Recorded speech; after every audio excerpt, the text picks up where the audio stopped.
Welcome to another Python tutorial. Today we're gonna talk about iterators. An iterator object is an object that you can loop over by using the next method. To create an iteratable object, you need to use iter function and pass the object as an argument. So for example, let's specify a list of cities. We have 3 cities here, and we pass this list into the iter function as argument, and we create an iterator object. If we print the iterator object, the result will be a list iterator object and the memory location. By using the next, we can parse through each item of the list. So in the first next, we're gonna access Berlin, in the second one, Vienna, in the third one, Zurich. If we use next iterator object, again we will find that we have an error, the stop iteration error.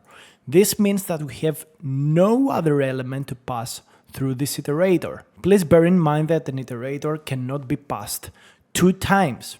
Once you use next and reach the end, you cannot go back into the start. So, in order to add iterator behavior to a class, you need to specify the iter and next method inside your class. First of all, the iter method will return an iterator, and the next will parse the iterate. And you can find a reference for more here.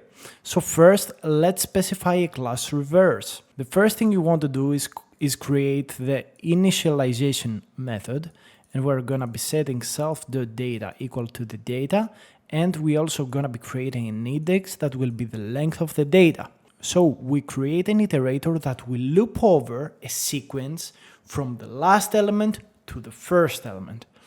Then again, we specify the iter function or iter method of this class, and it will just return itself. After that, we want to be specifying the next. First, we create an edge case where the self.index is equal to the 0 element, so that means that we have no other elements to parse.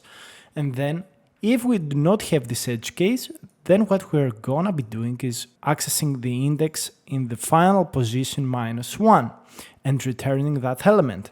So for example, here you can see that we specify a list. We call the reverse function to initialize an object with a list here. So the self.data will become the list, and the self.index will become equals to 3 because this list has 3 elements. After that, what we are gonna be doing is actually calling this iterator using a for loop, and you can also use the next attribute, and what we're gonna be doing is printing the elements. So first it's gonna be 42, 97, 8, and then 34.